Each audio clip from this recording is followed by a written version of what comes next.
What is up, guys? Welcome back to the channel. Today we have Saucony's best, the Endorphin Elite.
So before we get started, let's go over some introductory things on the Endorphin Elite. Starting with price point. The price point on the Endorphin Elite is a whopping $275. That's right. I said that, and I apologize to your pockets. $275. Oh, why? Why are you so expensive? Now that we have price point out of the way, let's talk about the specs of this shoe. The Endorphin Elite comes in at a men's 10.5, weighing 7.83 ounces or 222 grams. This shoe comes in with 39.5 millimeters in the heel, 31.5 in the forefoot, giving us that sweet spot of the 8 millimeter heel to toe drop that Saucony is good at. 8 millimeter heel to toe drop. Now that we got the specs out of the way, let's talk about this shoe, starting with the tongue. As you can see on the tongue, we have the Endorphin Elite on here. This tongue is like super thin. I wonder if the camera will pick that up. Very thin, holy. I mean, this is a holy tongue right here. Very holy. Look at that. Semi-gusseted tongue. Check out that gust in there. And very breathable, lightweight, not much padding on this thing at all. Zero padding, very thin, and very holy. It is a holy tongue. Another thing I wanted to talk about on the tongue is under the eyelet chain on the tongue, there is nothing to hold the tongue up with. So normally on the tongue, the laces will run through it and it can kind of keep it up from falling and sliding down. Now, obviously, with the gusseted nature of the tongue, that's going to stop it from sliding all the way down. But without that top portion on here, you could probably get a little forward drift on the tongue. That's just something to note here. Let's talk about the upper on the Endorphin Elite. So you can see right here that the upper is super breathable, very thin. The material that's used here, it's like a mesh, engineered mesh used together in conjunction with one another. As you can see, you can probably see my fingers through the shoe. Very breathable, just like the Endorphin Pro 3. The material that seems to be used here is it feels lighter, doesn't feel as strong. And what I mean by that is stiff, not so much strong, just it doesn't feel as stiff as what was on the Endorphin Pro 3. But notice here on the upper, there's a big gaping hole cut out of the upper, and a engineered fabric mesh material is placed in here, and it's sewn into the eyelet chain, and it wraps from the top all the way down under your foot, under the carbon fiber plate right here, and it wraps all the way over. So you literally have a belt on this shoe. I mean, legitimately, that's what Saucony did. They put a belt to wrap around your foot to help secure it in, to help that lockdown, to help the security on your foot, which I'm pretty impressed. I've never seen that type before, that technology, and I'm curious to see how it will go. Now flipping around on the Endorphin Elite, let's look at the heel counter. So I want you to take a good look at that right here, and we see there's two parts of this heel counter. First, the first part is this right here. There's like a little belt or a band that flows from the inside to the outside of the shoe. It wraps all the way around, and it has like the little logo here. And then on the inside, you have this material. See if I can pull that over. So if I were to pull it over, here's what you would get.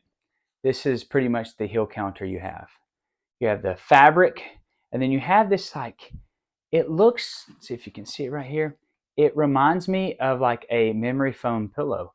That's what it feels like. It's very soft and like just cushiony right here. That's very interesting. See if you can see it on the back right here. And then this band is supposed to wrap around it. So you have this band holding the heel counter in place with a little, I guess you'd say, memory foam pillow in the back. Very interesting. I know on the Endorphin Pro 3s, I was getting a lot of blistering in the back on the heel counter, and I was glad to see that they did increase the padding in the back, but I'm just not sure about this right here. So let's talk about the midsole on the Endorphin Elite. So this shoe comes in with a Power Run HG foam. This foam is Saucony's new bread and butter, a very compacted, a very promising energy return type of foam.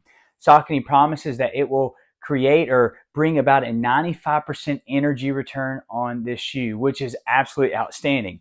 So in this shoe, more particularly, that there are 2 layers of Power Run HG foam. You have on the top layer, and then you have the bottom layer. And in between the top and bottom layer, you have the carbon fiber plate. So Saucony's done something different when it comes to their carbon fiber plate. They are now utilizing something that is like a fork slotted plate. And in between that fork slotted plate, you have those slots where your toes can fit in between the forks. And what ends up happening is that there seems to be some type of adaptive flex. So as your feet sit between the forks of the carbon fiber plate, you're able to dig in with your toes using the carbon fiber plate to push you forward, but you're also using the Speedroll technology in conjunction. So with all 3 of those things combined, the fork slotted plate, the toe slots for your toes, and the Speedroll technology, you get a better push-off, a more powerful push-off in every step. So I did want to talk about something that Saucony mentioned on their website regarding the inside of the shoe, the little liner.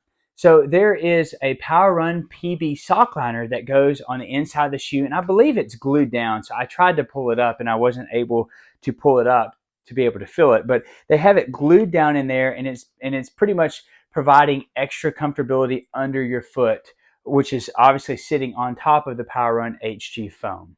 So last but not least, let's talk about the outsole on the Endorphin Elite. So as you can see right here, for the outsole, we have some type of rubberized outsole that goes along the entire length of the toe box. And then we have a little bit right down here on the bottom. Don't have any on the inside of it, just pure Power Run HG foam. But yeah, I mean, pretty simple. I'm not sure what this material is, but it seems pretty sturdy. It's very minimal. So if you can kind of see that, there's not much to it. It just looks like a protective rubberized outsole over the Power Run HG to keep it from wearing down. I'm not sure how long it will be able to hold up to the mileage, but it does feel pretty sturdy and pretty strong. And then obviously, as you can see on the outsole, we still have the hole here on the bottom of the shoe, and you're able to see the belt from the upper as well as the carbon fiber plate. Overall, guys, I'm pretty impressed with the Endorphin Elite. The changes, the modifications, the testing, and the science gone into the shoe has been impressive. The update on the carbon fiber plate, the update on the wraparound belt, the upper, just a lot of changes to this shoe. The Power Run HG foam, I mean, I'm impressed for sure. Super impressed.